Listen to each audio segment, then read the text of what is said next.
another episode of the eyeBytes podcast. I'm Daniel, and with me as always, my good friend, my pal, Sajan. How you doing, man? Hey, Daniel. I'm doing well. How you doing today? I can't complain. It's a Sunday. The work week is about to start all over again.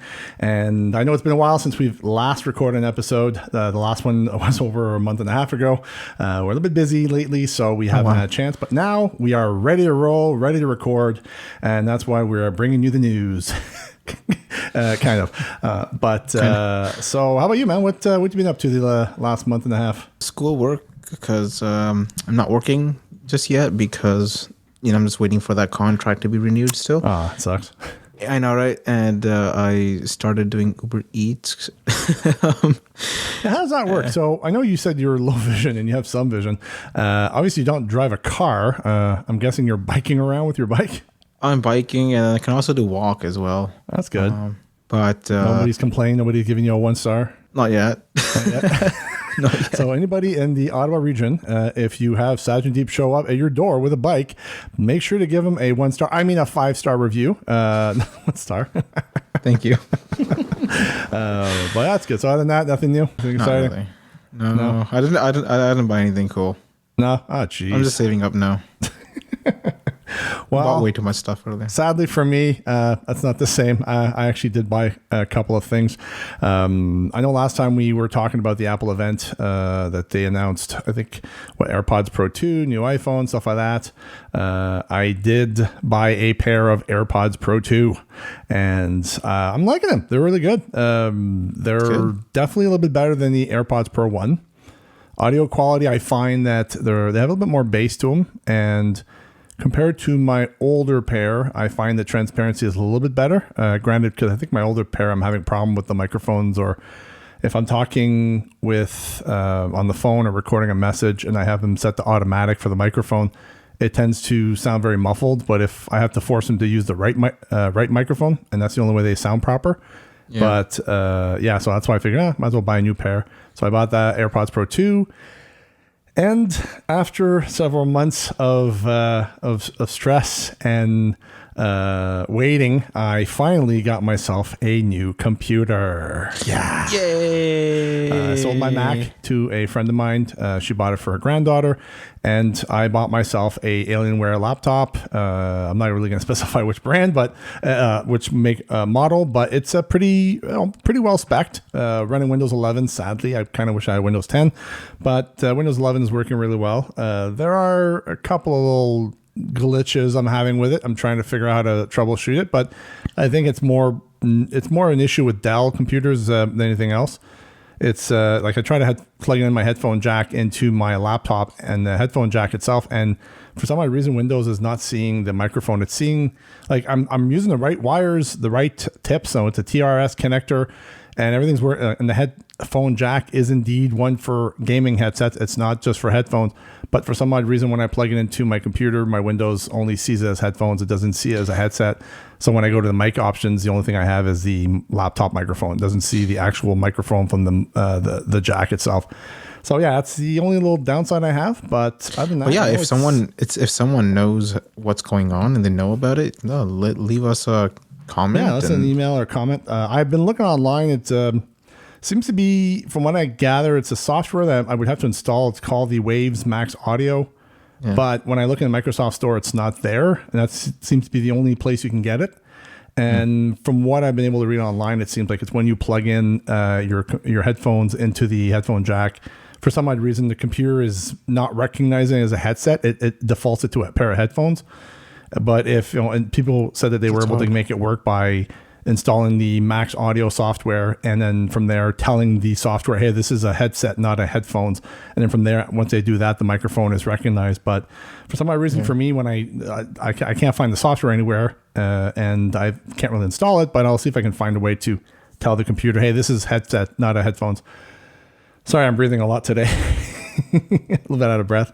But no, it's hopefully so far like it's a gorgeous laptop. I ended up buying the M15R7, and it's nothing fancy. It's got a few ports on each side, a couple of USB-A's, a USB-C in the back, USB-A in the back, HDMI. It's got a internet jack, Ethernet jack on the side with a headphone jack. Internet jack. And it's a nice laptop. I have to admit, it looks. I do like it, but it's also getting used to going from Mac back to Windows and getting myself familiar on. Okay, well, how does Windows? How do you configure Windows? How do you get everything working?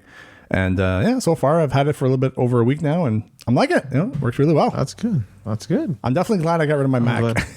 No offense to Mac users.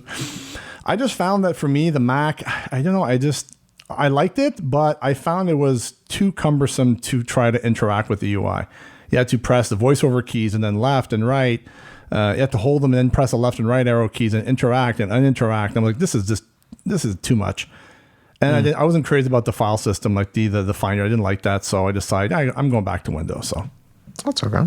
You gave it a shot. You tried it. I had it for out. 5 years. I liked it for 5 years. There were some things I liked about it versus things I didn't like about the Windows side. But there are some things about the Windows side that I do like about more over the Mac side. But to each his own. I said I gave it a shot for 5 years, and after 5 years, I realized Windows is more of a better fit for me. So yeah. But so that was it. That's really what's really new. There's nothing. I'm trying not to spend too much money because life is expensive. So it's very easy to spend money. Yeah, I don't make I don't make the Sajandeep money. I know you make millions of dollars a month, so you're able to afford a lot of expensive stuff. And sadly, I can't. So I got these bills keep coming in. I have to keep paying them. Go figure. Yeah. They don't stop. But anyways, this month, our episode, we have a few things we want to talk about. Mainly stuff that you've added, actually. There's a couple of items that I actually wanted to add, but you beat me to the punch and you added to the list. So the first thing we had was the Google Pixel event that took place. I don't remember the date. My apologies. I don't have anything written down regarding pricing or anything like that. But from what I understood, first of all, have you seen the Pixel event or? Yeah, the Pixel event, I haven't watched it, but I've other people's podcasts on it and some other videos, unboxings and stuff. Looks really nice. I just think that I'm not saying competitor or anything. I wanted to say that Google is the real competitor for Apple. I think I want to say because Google makes the software and Google makes the hardware in this case. And I think that their software and hardware, that ecosystem that they're trying to make is actually kind of nice. It's I think a lot of people were saying with the Pixel 6 after a month of using it, it got slow, and that Tensor chip was having issues, and Google had to push out some updates, and hopefully the 7 isn't like that, and it's smooth, and we'll see what happens. Yeah, well, I didn't like you. I don't really listen to the events. I don't listen to the Apple events either.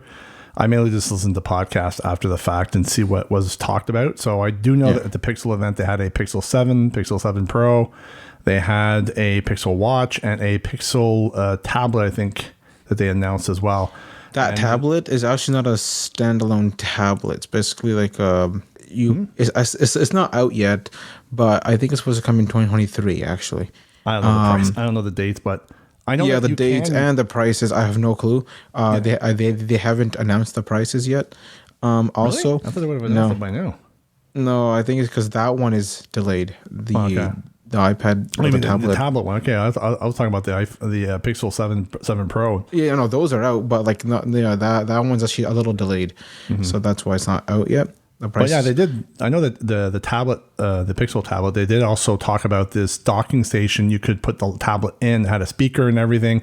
And it was that's what it is. A home type of setup. If you're in the kitchen, you could put the tablet in this docking station and then use that as the hub for the home. Now that's what we don't know if it is, if those two things come. One bundle as a bundle? I'm guessing. Or are they separate, like a tablet separate, and then you have to buy that home hub thing separately? If listening to the event, I did listen to bits of it, and I'd have to say that you could get the tablet and the docking station separately. They're not going to come together. They'll sell a tablet. If you want to have that set up, you'd have to buy the docking station to plug it in. Yeah. I'm not saying they won't have a bundle that you could buy the tablet and the docking station together, but it's not, you have to buy the tablet. It comes with, it's like the tablet is its own thing. You can use it off the dock. And then when you're, if you're home, you want to have this hub for your home, you can dock the tablet into this docking station.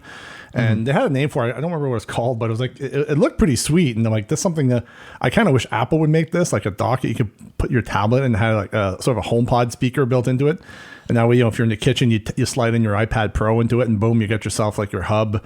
And, you can control hey, Slow-Mo. I don't want to say her name, but you can control Slow-Mo on your speaker. And,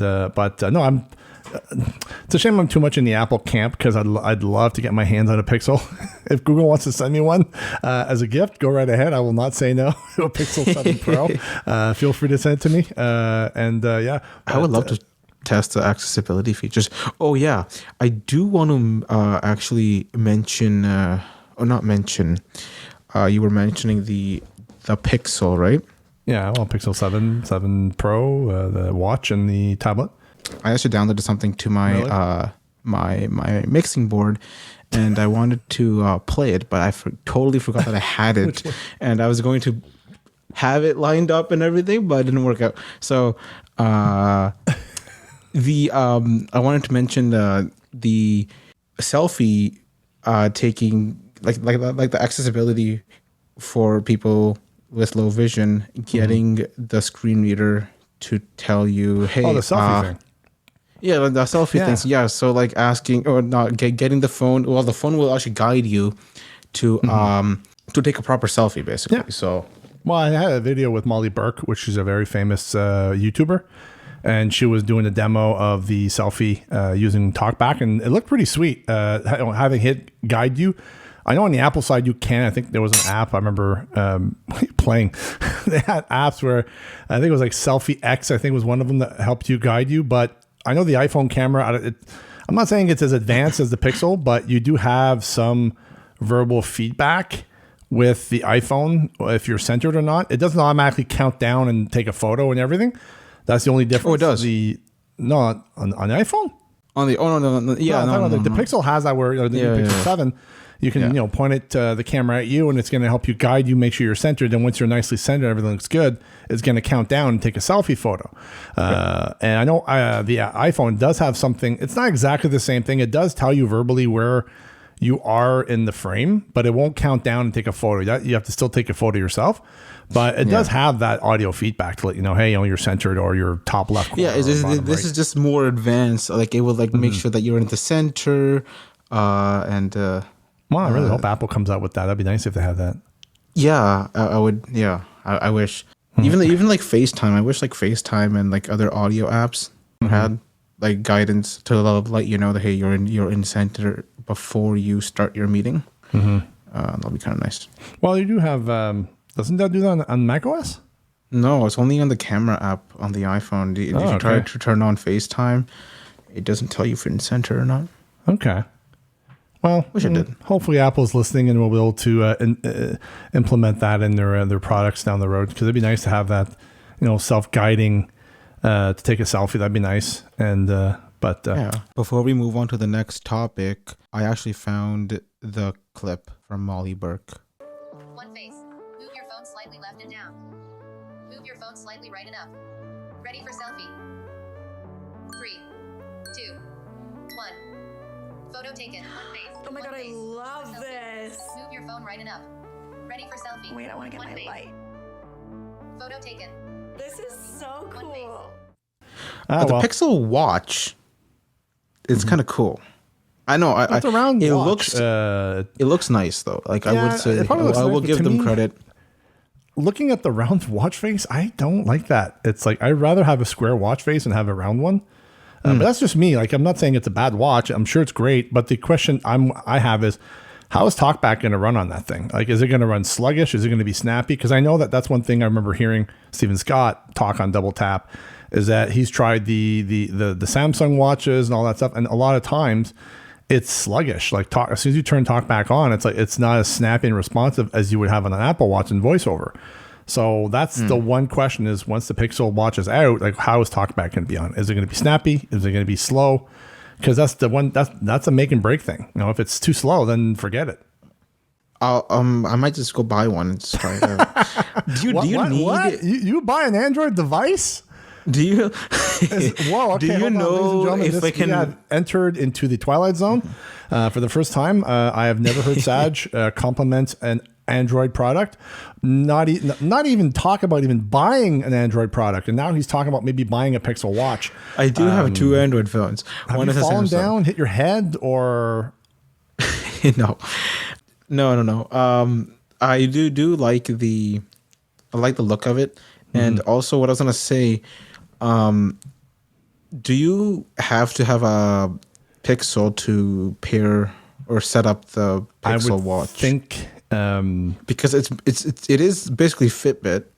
Because Google bought Fitbit. It would definitely be beneficial to have a Pixel phone. No, definitely it will be. But I'm just saying, can I pair it with my iPhone, or do I need to get a Pixel? Because I can go buy a Pixel and a Google and actually try this out because I really want to. Guess. I honestly don't know. I would guess not. Like you could probably get some functionality out of it. Maybe not as much as it would if it was connected to a Pixel device. Yeah. But it's like the iPhone. I think some people have been able to get the Apple Watch working on Android, but they don't. It doesn't work really like. All the functionality works off of it. It's better on an iPhone, but who knows? No, hey, you got all the money. You're rich. You can go buy yourself a Pixel phone and a Pixel Watch, and I'm probably not going to keep it, but I will come on, just to buy it and check it out. Anybody wants them to buy a Pixel phone and a Pixel Watch, just email us at eyebytes. What's the podcast? I keep forgetting the podcast email because we changed it recently. But reach out to us via email or Twitter, whatever. Let us know if you want Sajandeep to buy a Pixel phone and a Pixel Watch. Okay. Well, you can email us at eyebytespodcast at I think gmail.com. Sorry, I'm just reading the show notes at the same time. Yeah, so just reach out to eyebytespodcast at gmail.com and let us know if you want Sajandeep to buy himself a Pixel phone and a Pixel Watch, man. Let us know. I would. I definitely would. Yeah, but the thing is, are you going to buy one if people email you only, or are you going to buy it whether the people want you to buy one or not? Because I'm too poor. I can't afford this stuff. I'm after buying the laptop, I'm too poor. I can't afford anything else for a while. But no, I don't know. I want to if people will encourage me over, then I'll definitely go buy it right away. Justification. Yeah, if everybody tells me to buy one, I'll definitely go buy one. Then I can justify it to my family and friends. If you look, everybody wanted me to buy one, I bought one. No, it's also for testing purpose. I'm sure there's a lot of other people who can test it. I don't have to buy it, but I'm just curious. You don't even want to buy one. Come on. Yeah, definitely. I will definitely go take a look. Maybe I can even go to the do we have Google stores? I don't think they have a Google store. I don't think so. They don't have a Google store, right? No, well, we can also go to Walmart or something, and I'm sure they have you can find one there. But I'm kind of sad that there's only one size for the Pixel. I think it's a 40 or a 38 millimeter. Well, I don't know. I can't afford them, so I haven't looked for buying one. Like I said, if Google wants to send me a Pixel Watch, tablet, the docking station, and a Pixel 7 Pro, I will be glad to test it and give you guys some feedback on it. So Google could reach out to us at eyebytespodcast at gmail.com, and I'll be glad to check it out and let them know what I think. I do have a Samsung device with work, and I do like it. It does work really well. After you get it nicely configured, it works really well, and I kind of like it. But that's good. So I don't judge. I'd like to try it all. That's why I have a Windows computer. I had a Mac for a while. I have an iPhone, an Android. I have it all. I try it all. I'm not picky, like some people we know. I'm not that picky. I mean, I am for certain things. I will definitely agree with that. You're an Apple fanboy through and through. We all know that. I am. After buying a $6,000 monitor, you're an Apple fanboy for sure.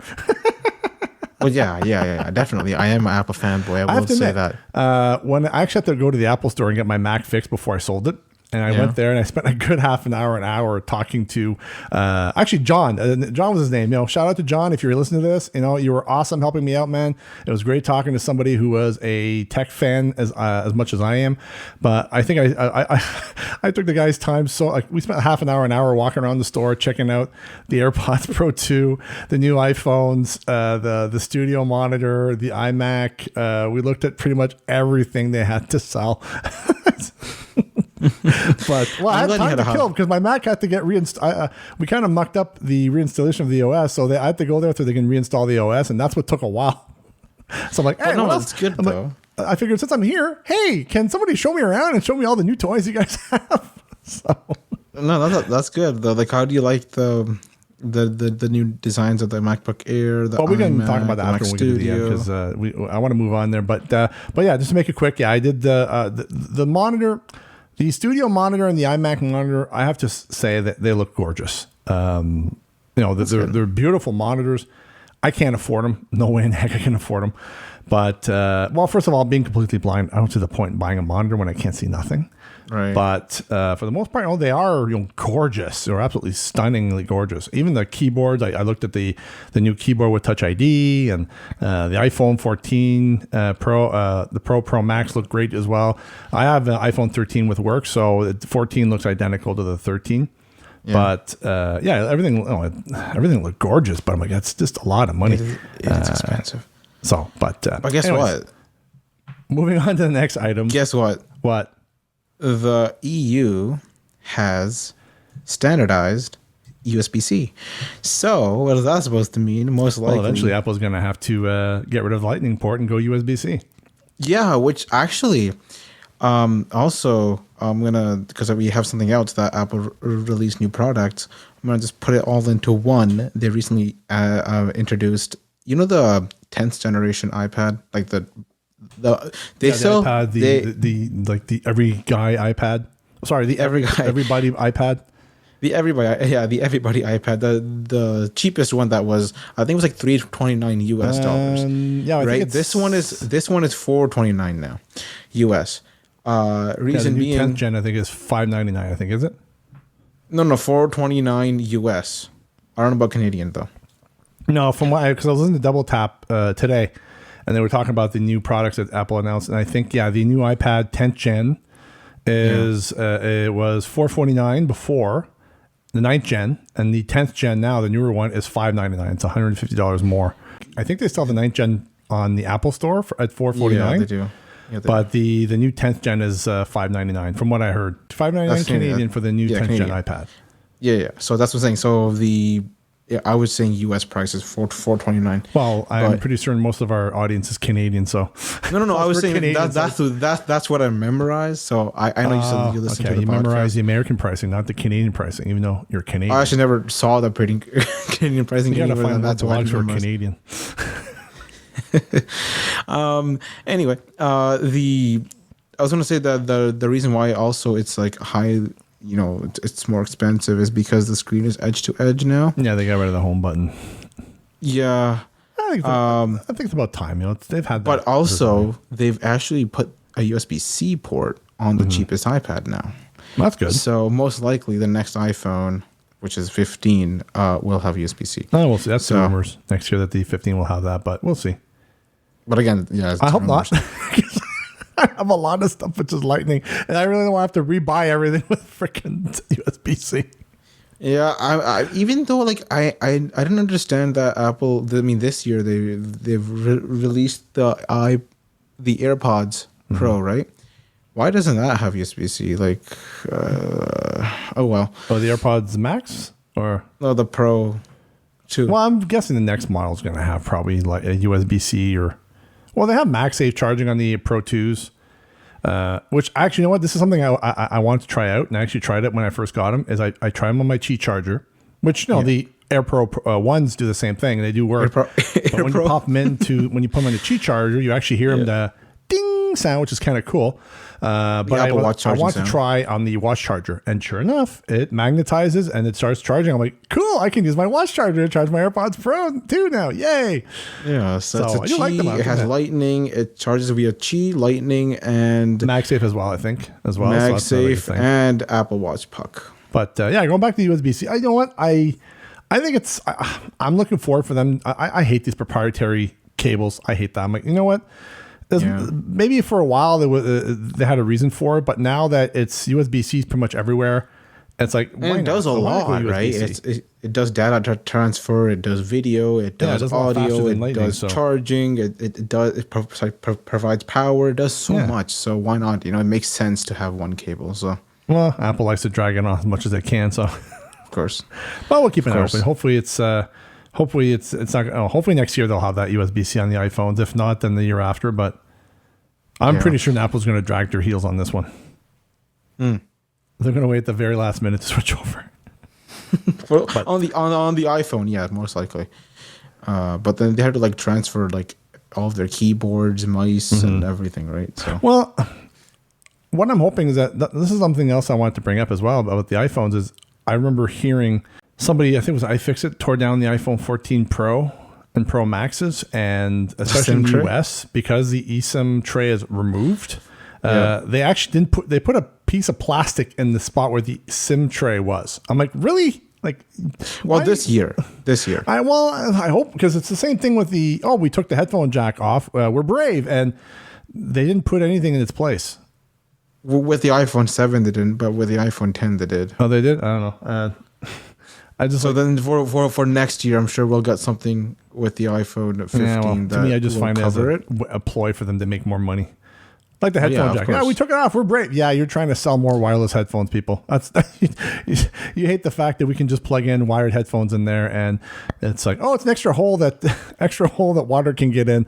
Yeah, but you know what? It's I don't know. I some of these think things there was actually a rumor of the newer iPhones, most likely not going to be happening this year, but or next year, is compatible. Like you know the iPhone 7 home button. Mm-hmm. They were going to change all the buttons to those kind of things, like the side power button and everything's going to be like that. There'll be no buttons, like physical buttons. That's their obsession. No buttons, no ports, no nothing. A solid piece. I'm like, no, come on, guys. This whole obsession about removing all the ports. I'm like, yeah. When I remember when I was younger, cell phones, you could remove the battery. So if the battery went dead, you could swap out the battery, go buy a new battery at the store, swap it yourself. Now you got to go to the Apple store, and they charge a bit of money to replace the battery. I'm like, oh, seriously, like. Well, iPhone is all the time you had to go. There was No, I know, but I'm talking about back when I was a young man. We had cell phones where literally you could slide out the back panel of your phone, take the battery out, and you could replace the battery. No problem. You just have to buy a new one, slide the back, take the old one out, pop in the new one, slide the back on. Boom, you're good as gold. You're good to go. Now it's like and it's just not just Apple. It's every phone does this now, but every phone now it's like you can't replace the battery yourself. And I'm like. I missed it. I don't know if you I miss the good old saw days. there was this phone. It was a modular phone. I don't know the name of it, but like over the years, if the cameras improve, what's most likely they do, right? You can literally just swap the camera housing and put a new camera housing on that phone. Yeah. And battery replacement module, and all the different things that you can, I'm not sure what else It's you like can a change. modular type of design where you can just swap. And I think that had something with the laptops as well. Yeah. It was a modular design. I don't know, but we'll see what goes on with the EU and the USB-Cs. Hopefully they do it, and it's just I don't know. I'm not looking forward. I want them to do it, but I'm not looking forward to them doing it because I'm like, I'm gonna have to swap off because probably next year is when I'm looking at maybe upgrading that or the following year. So no matter when I do upgrade, I'm gonna be stuck to USB-C from now on. But isn't it like only your AirPods, which you normally use wireless charging for, and then I use them wireless all the time anyway. So then your phone. I guess the phone you plug in all the time, right? the phone, I usually plug it in. I usually plug it in when I go to bed. When I go to bed, I plug it in, and then I take it off when I wake up in the morning, and that's it. But then We'll see. USB-C won't bother you that much, though. Anyway. Well, no, yes and no, because I have a nice Belkin docking station in my bedroom where I have my watch charger and I have my phone charger, and that's lightning. That's lightning. Okay. I'm gonna have to replace. Well, I did see a couple of nice MagSafe chargers at the Apple store. I think Belkin had a trifold one. The Apple one was only the phone and the watch, while the Belkin one had the phone, watch, and the AirPods, and that looked really nice. But I'm like, like $150. I'm like, I can't afford. That's a lot of money. It is expensive. I have their, I have the Belkin one, the MagSafe, and it does all three, but this one doesn't fold. It has a little puck on it's like a tree. So basically, take your circle base, right, and it has a little indentation for your AirPods. You can put those on wireless charging right there. And it has a light in the front, which I don't like. But anyway, and then there's a little branch that goes up, and then the two branches, they like split towards the right and left. Yeah. And It's like the Belkin Valet. yeah, basically. And then you can just snap all your devices. It's pretty nice. It looks very nice. Oh, eventually I'll probably It's expensive, but I don't think I have to upgrade unless if Apple changes. Well, the MagSafe, I think MagSafe. it's going to be here for a while, so I think you're safe with that. I'm it's glad. Just, I don't know. Eventually I'm going to have to get rid of all these things and go MagSafe or USB-C. It's going to happen eventually. I'm trying to hold off as long as I can. Right. But anyways, so next on the item we have is this one. It was AirTags are now banned on airlines. I didn't hear this one. Oh, I listened to Double Tap Canada, and they were mentioning how you know how when airlines lose people's bags Yeah. and people write terrible comments and say, hey, this airline has lost my bag, don't go over here, don't go use this airline. Airlines didn't want people using AirTags to make to Find show their luggage. to find people's luggage, and trying to say, hey, this person used a tracker to track the bag, but we lost it. Now we're looking bad. But it's not banned. There was a little. I think something went down, but it was Okay. it cleared up now. Like I get it. When you travel, shit can happen. You can, the airports can lose your luggage. That happens. That's part of traveling.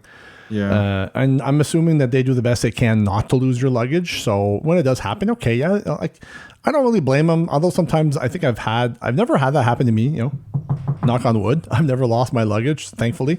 But I am probably planning on heading out to Halifax to see a friend of mine, and I am probably going to put an AirTag in my luggage anyway. So I'm like, no offense to the airport, but yeah, I'm gonna just to be one, because I want to try it. I want to see what it's like. Can I find? Can I detect where it is? That's what I'm looking forward to trying that out. But we'll see. But yeah, when you wrote it down, like I thought you meant that. Oh yeah, they banned them. Like, why would they ban AirTags? Like they can't stop you from bringing an AirTag. They might not like them, but no, it's good. It's not banned. Just to let you guys know, it's not banned. They were talking about it, but it didn't clear out. Okay, that's good. All right, well, moving on. Next one we had is new Apple products. Yes, I think last week Apple, I think they did a small video. I'm not sure, but they didn't do a lot of hubbub. This again, going back to the iPad. It's a press release. They announced a new iPad 10th generation. We're using a M2, I think. What are M2? They announced a new iPad. No, Pro? the regular iPad has the A14 chip. Yeah. And the iPad Pro second generation, not the second generation, sorry, the iPad Pro, which one? Fourth generation we're on? I can't remember, but that one has the M2 chip in it now. Well, I thought the new, like the simple, like the everyday iPad was a 10th gen, and that one had the M1 or M2 chip in there. No, it has A15. Really? Yep. That's kind of stupid. I thought they would have. Apple's big on pushing M1, M2. That's only for the Pro devices, and also there's one DaVinci Resolve is available on the iPad video Pro editing, now. which surprisingly enough, Apple has a competitive software for that as well.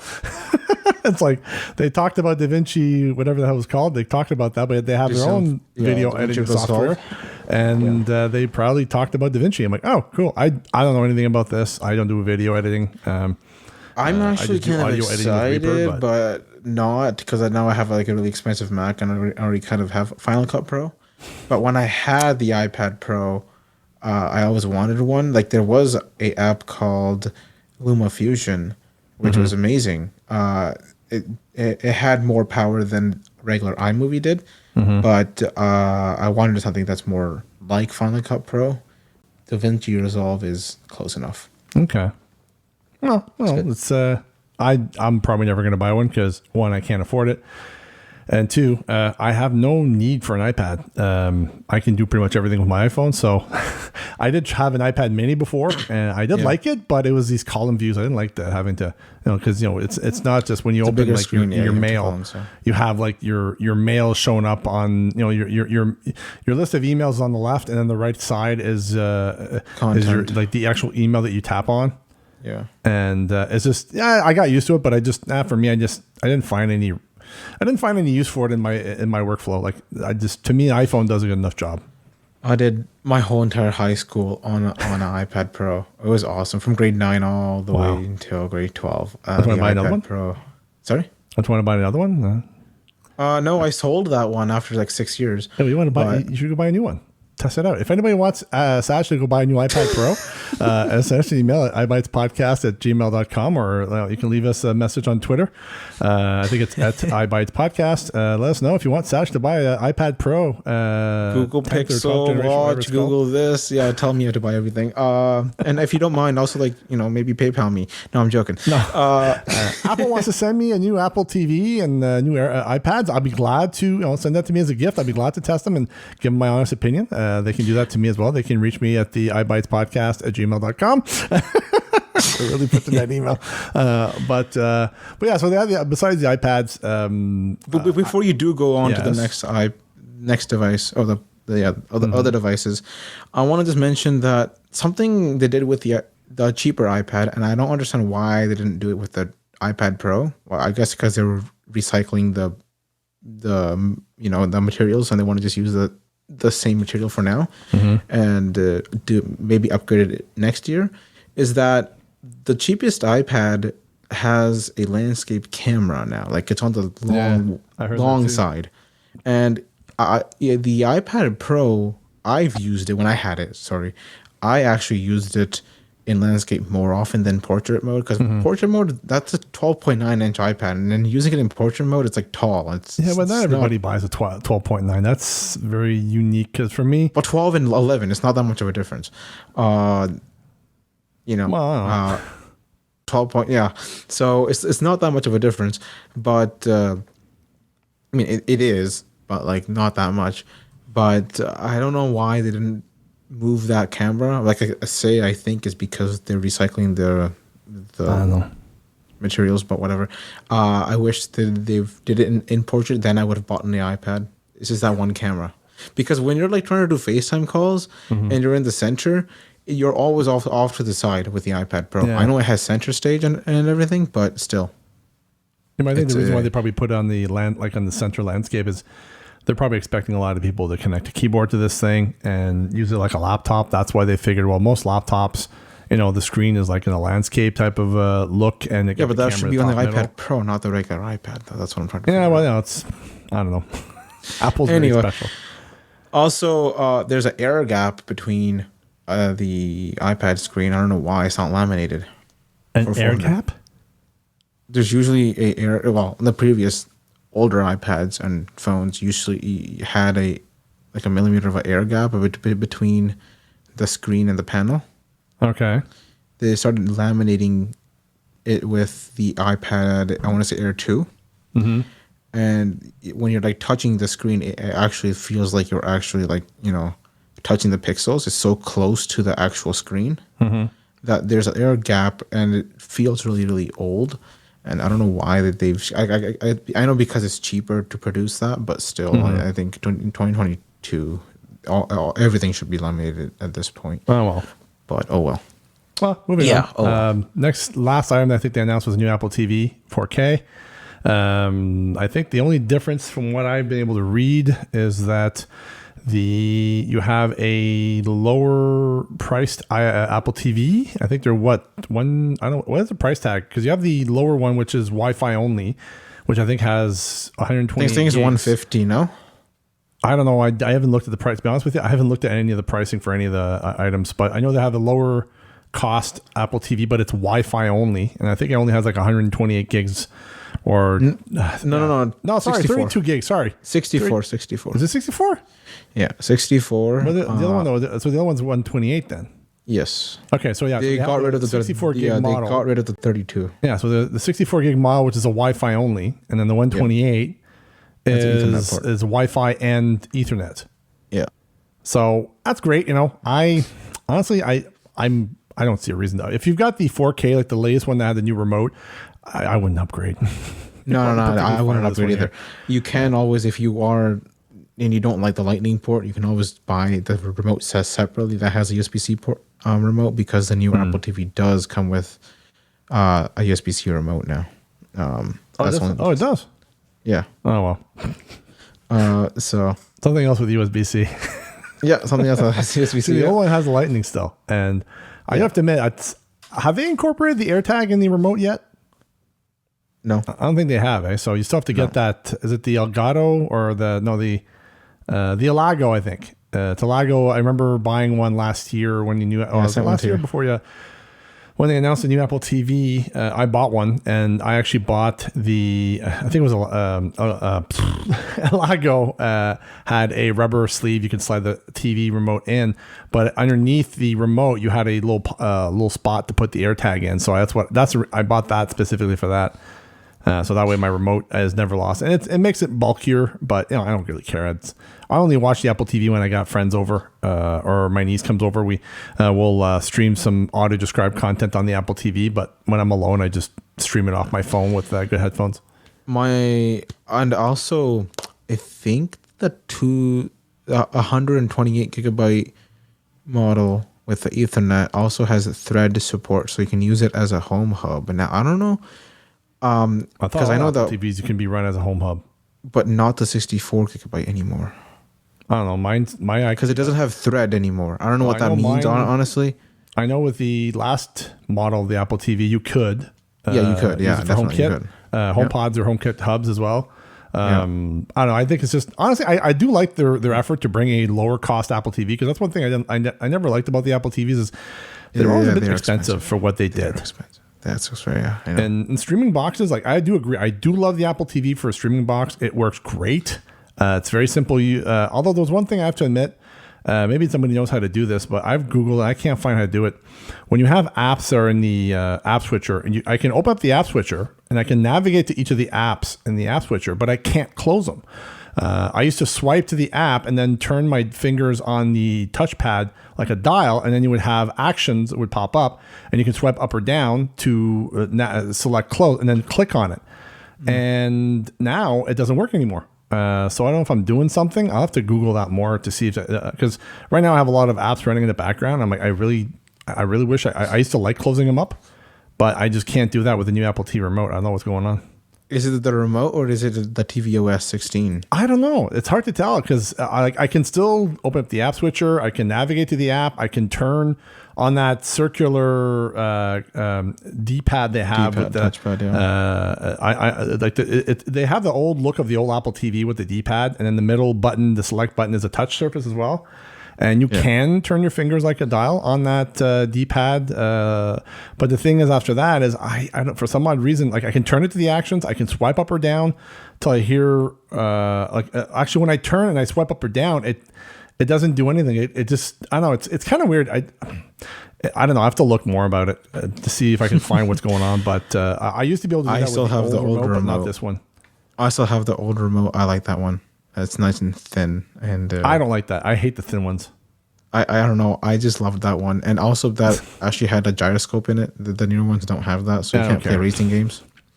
I don't really care. You gotta play racing games, man. Sometimes, dude. I like the new remote because it's bulky, and now with the Alago case.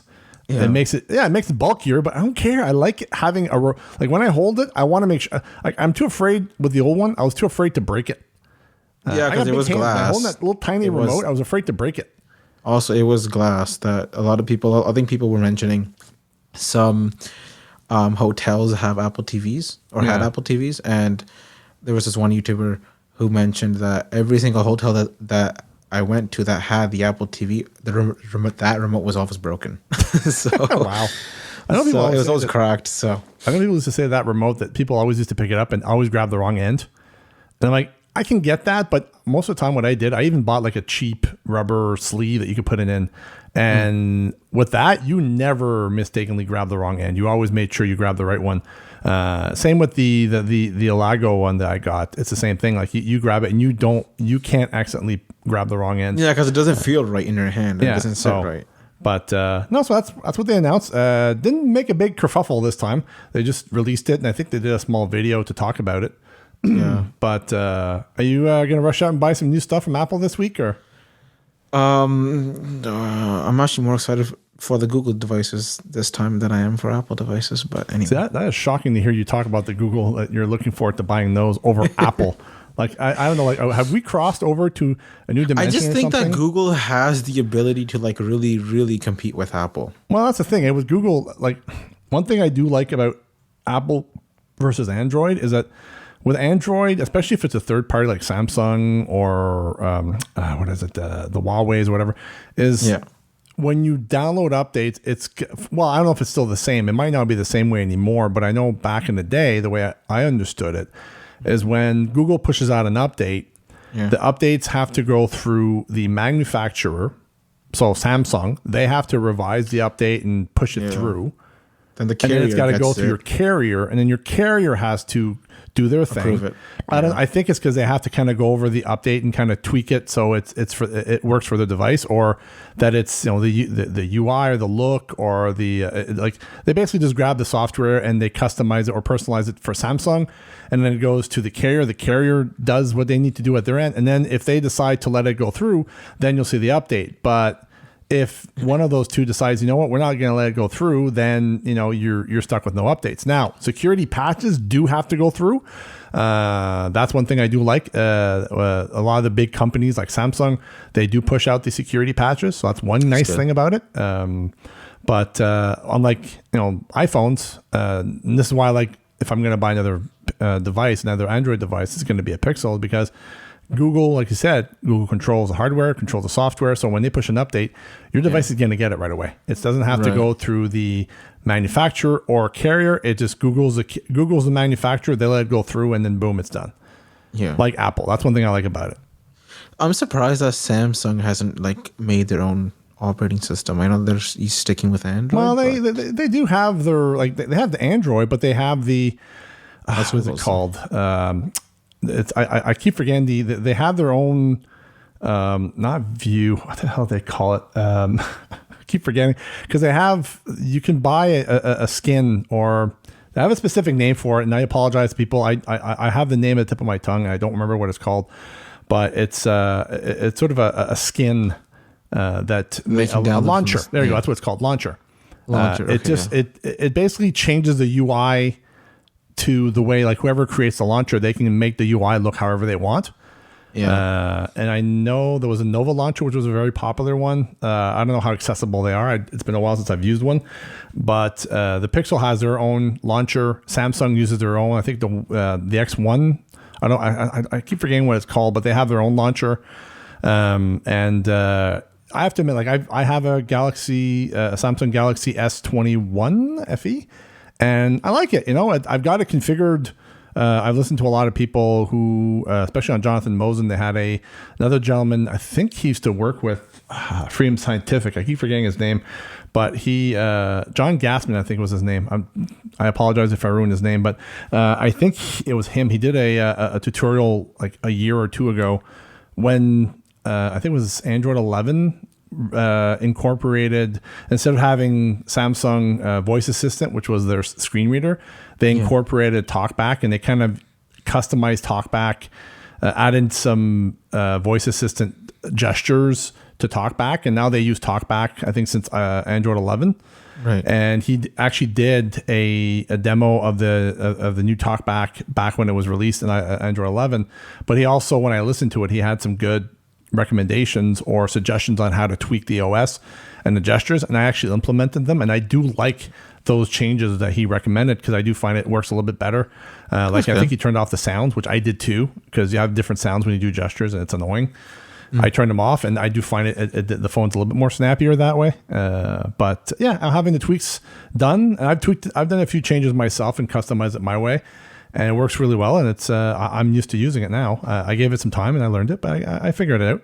But anyways, it's look at I like when these companies do innovate. Google, Samsung, Apple, because it forces the others to innovate as well. So yeah, exactly. And I was gonna also mention, I don't know if they still have this. Like a lot of people say, well, in the olden times, olden days. Back in my day. Not in olden days, but like back, a couple of years back down, people you used to say that when you buy an Android phone, there's always so much bloatware because you have like the 3 apps, like you have 3 maps apps, and you have like 3 this apps, one from Google, one from Samsung, and one from some other app, some other company. Like when you buy an iPhone, it's only Apple's thing. Well, Apple does put their own apps in there, and you can remove them, kinda. You can, of course. And Samsung has done a lot better jobs with removing a lot of bloatware. Yeah, you do have a lot of Samsung apps, but now I think you're able to remove a lot of them, which I did. There are a couple that I wasn't able to remove, but I did put like a couple of other ones. I put Google Lens and stuff like that. So, but yeah, it works. It's like you buy a computer nowadays, same thing. You have bloatware. I bought a Dell Alienware laptop, and it has its own set of software, which I'm too afraid to uninstall any of them because I don't know what they do, and I don't want to mess it up. So I left a lot of it on. But yeah, it's some companies do that. So okay. Well, guess what? iOS 16.1 is coming out today. Yep. We're recording this on a Sunday, so most likely by the time I actually edit this, my goal is to publish this on Monday. So by Monday, 3 p.m. Eastern time, or say 1 p.m. Eastern time, my bad, iOS 16.1 should be out. But there's 2 major bugs that I found with it that Apple hasn't fixed, and I am going to write some feedback to Apple, and Apple may push the update back, or maybe they quickly could fix it in the morning and then publish it. I don't think they will be able to, but we'll see. Or maybe they'll just release it with those bugs. Well, 16.1, I'm pretty sure they're releasing that tomorrow. So even if you provide them feedback today, they're not going to implement those changes. I don't think they will tomorrow. Either, They're probably going to implement that for maybe 16.1.1. Yeah, most likely. But not 16.1. I think it's done now. I don't know. I'm going to have to go check my other iPhones with 16.0.2. The latest one, yeah. Because if you're on the lock screen and you like tap on the time, tap on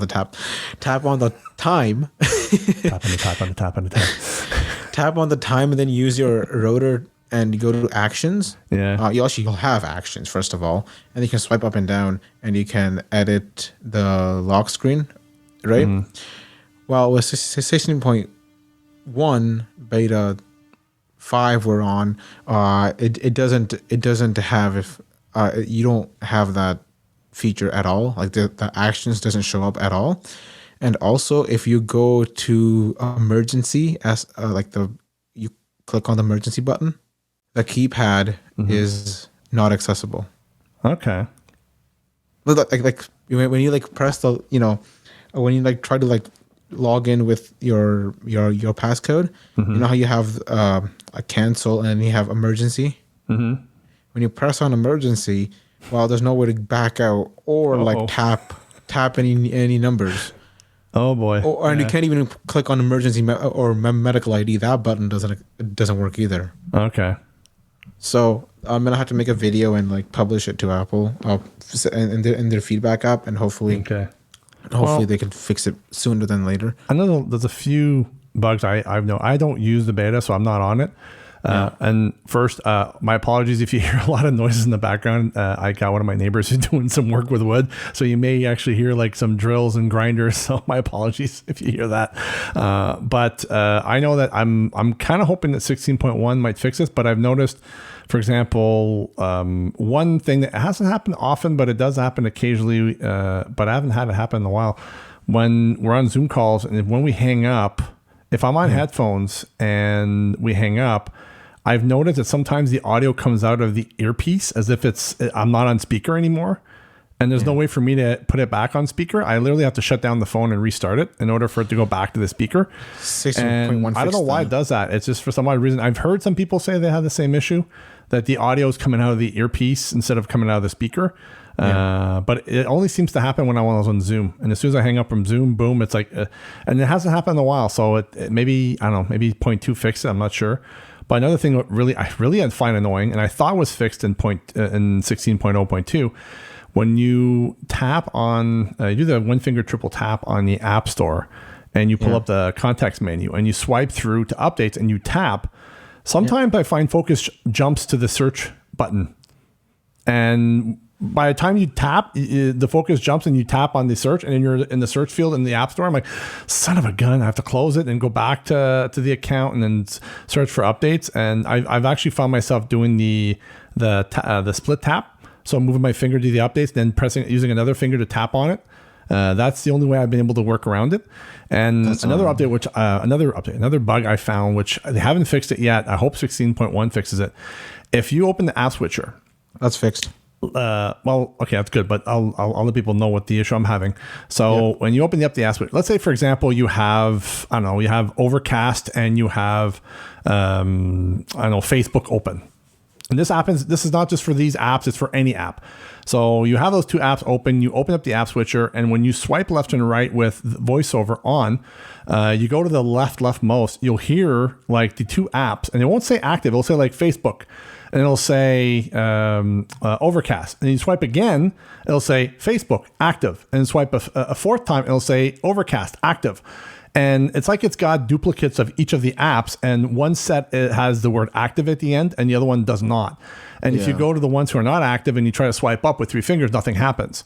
So like you said, hopefully 16.1 has fixed this. So it's so great, because that's something that's been really annoying me. I'm like, really? Like, this is something that was not there before, and they mucked it up. But other than that, I was a little bit afraid when I updated to 16.0, because I did find that on my iPhone 11, it was a little bit sluggish.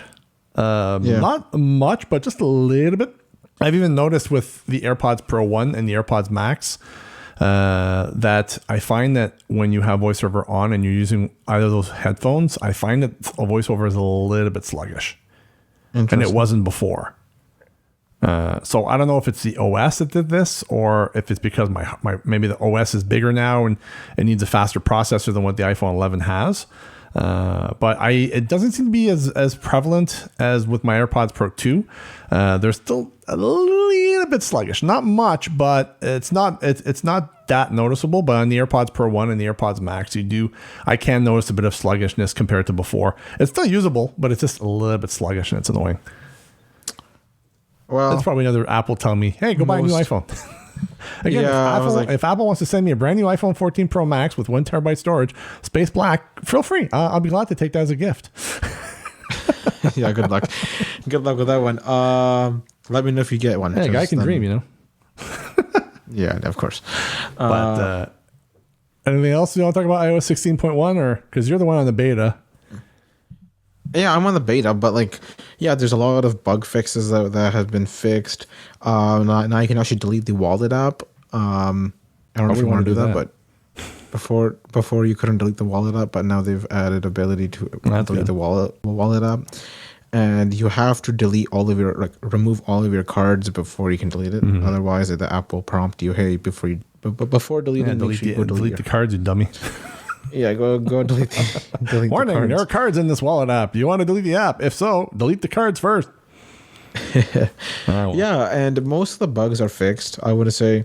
And like I said, that those 2 main bugs that I found, I'm surprised that Apple hasn't fixed those yet. Mm-hmm. But well, one thing I do find annoying, And this is only available on the 14 Pro and Pro Max. It's the startup and closing chimes. Why can't they have that on all the bloody phones? Yeah, I know. It'd be great to have when I boot up my phone, because on my Samsung, when I boot it up, I feel a small vibration, so I know it's booting up. But yet, iPhone, you think it'd be simple for them to do this, but no, they haven't done it. Hey, if you want to have it, you got to buy the new Pro and Pro model phones. Yeah, I don't know what they put in that phone. I think it's because I think it might be saved on the chip or something. I don't know. I really don't know, because I know if your phone's on vibrate, the phone does vibrate to let you know, hey, the phone is powering on or powering off. Yeah, but I think it's because when you're booting up the phone, it's the OS isn't loaded, so that's why they have it on the chip. I don't know. I wish they would have it for all the phones. It'd be nice if they had it, but well. Yeah. Another reason for me to go upgrade my phone next year. I'm gonna wait until they what is it called? They're going to crash detection equalize. I want to say equalize. I'm not using the right word, but make the cameras closer to the other ones, because you have the 14 megapixel on the main sensor, and then the other sensors only have 12 megapixels. They're fine. They look good, but now that I know that the one camera is better than the other two, I'm gonna try to use the main one more than I will with the so that's why I'm not buying one with my iPhone 12 Pro. All of the cameras are 12 megapixels, and the ultra wide isn't the best, but it's fine. Anyway, it's good. All right, well, moving on. Last item we have is you added the crash detection. Yeah, have you I know I've watched some videos on YouTube. I have not watched any videos.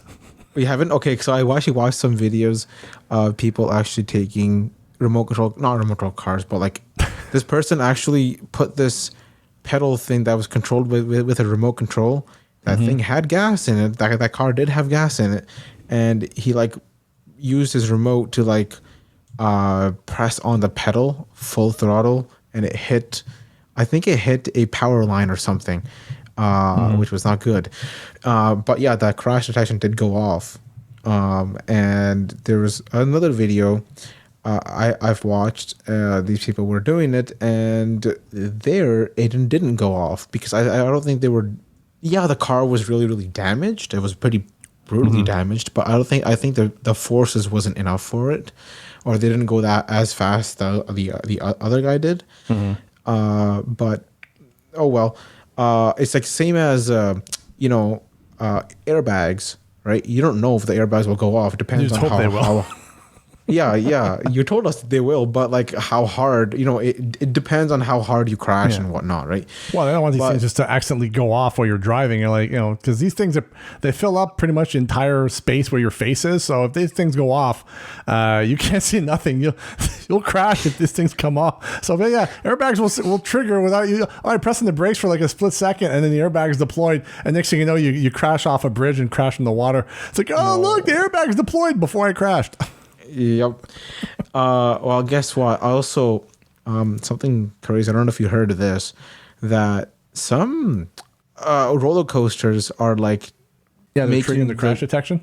Triggering. That's what I was looking for. Yeah, triggering the crash detection, and it sounds really kind of real, because you know how metal to metal, the roller coasters are running, and also they go really, really fast, and the G forces are really, really extreme on those, right? Mm-hmm. So I see why it's going off, because it's using the microphones, it's using everything. Yeah. People are screaming, it can go off, right? So Apple needs to figure out, maybe in this geolocation, turn off. Well, it's like the fall detection. It's just, at first, I remember it happening very often. I would just, sometimes if I'm playing with my parents' dog, I'll be tapping the floor, and all of a sudden the fall detection kicks. I'm no, I haven't fallen. I just tapped the ground.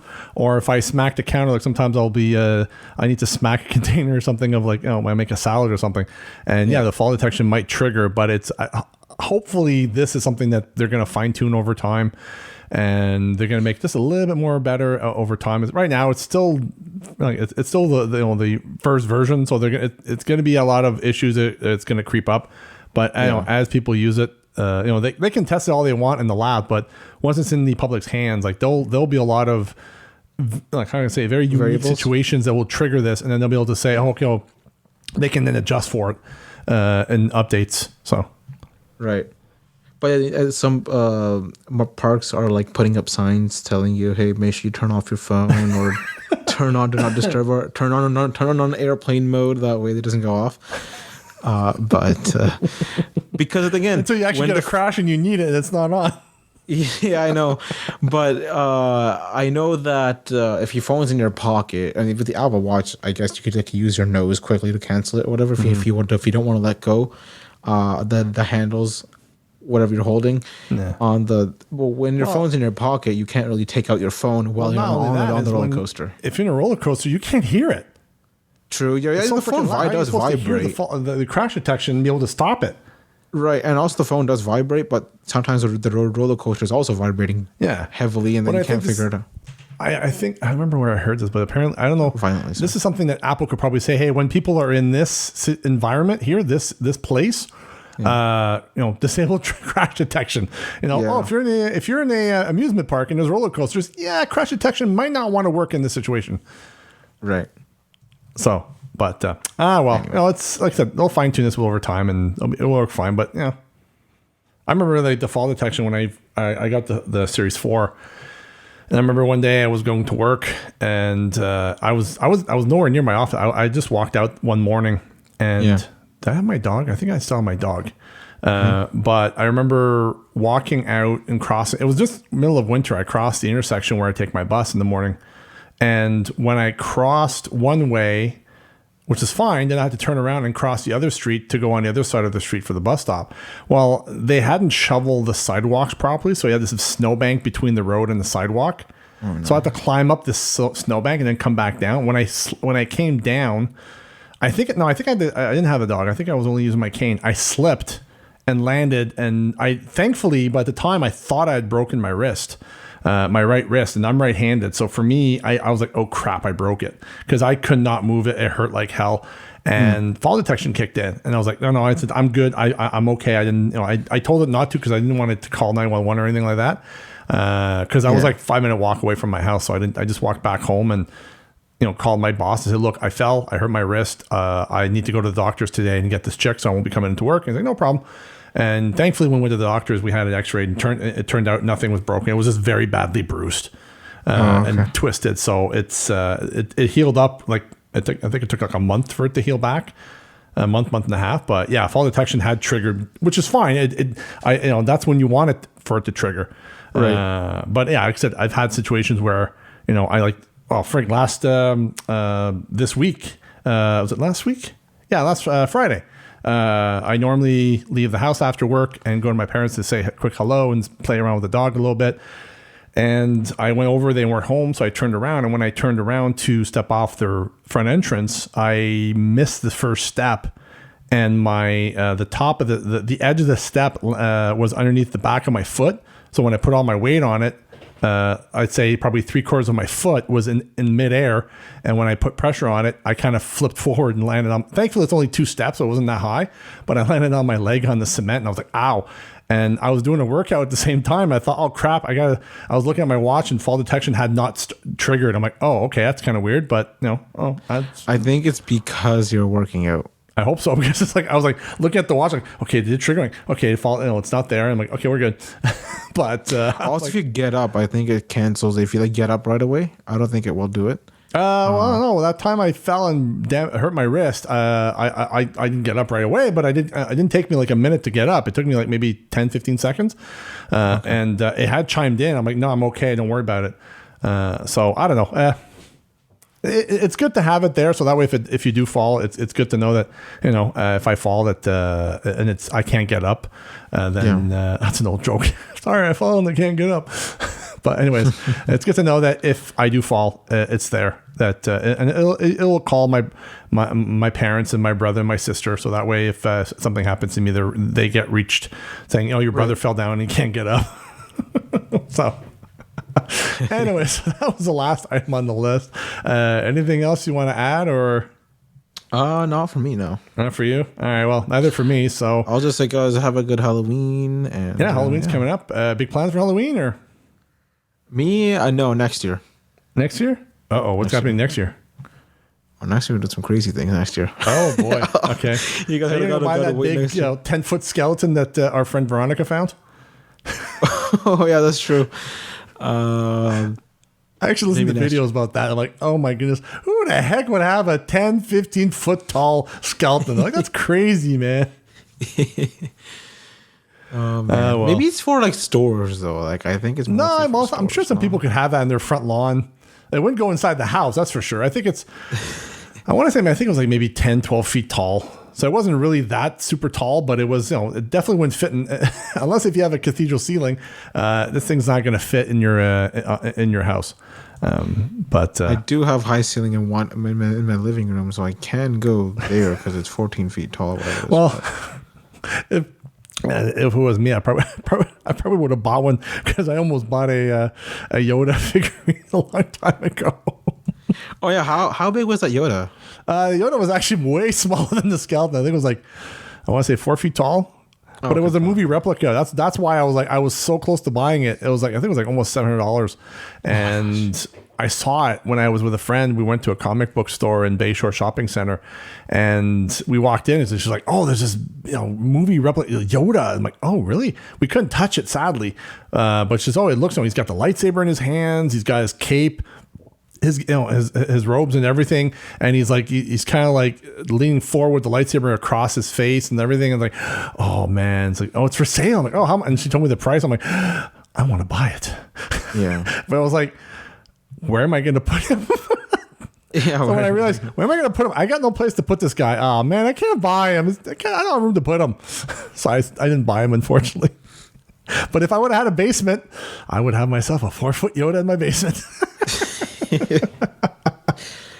What do you always go and give it a high five every day? I would have loved to put that guy in my office, and when people walk into my office, you have the chair rotate, and you see Yoda with his hands clapped together, saying, "Yes, help you need." Well, I don't know. They'd be like, man. Daniel, you look so different. I'm like, yeah, I tell you, a lot of stuff happened to me these days, I tell you. Anyway, we'll leave it there before we make it worse. So anyway, that's what we have for today. Thank you all for listening to us again. I was your host, Daniel, and with me was Sajandeep. You guys want to reach us? You can reach us as always by email at eyebytespodcast, all one word, at gmail.com. Or you can reach us on Twitter at eyebytespodcast, and you can find us on YouTube. I think, are we eyeBytes Podcast or just eyeBytes on YouTube? So far, it's just eyeBytes, but I think I want to leave it as eyeBytes. And also, I want to mention a big announcement that our website is live. Yeah. Oh, it's finally live? Okay, cool. It's live. What's the website? eyebytes.ca. All right. So if you guys want to check us out, you can go to www.eyebytes.ca. We will stop it there. And again, thank you all for listening. And hope you guys have a good night. And we will talk to you later.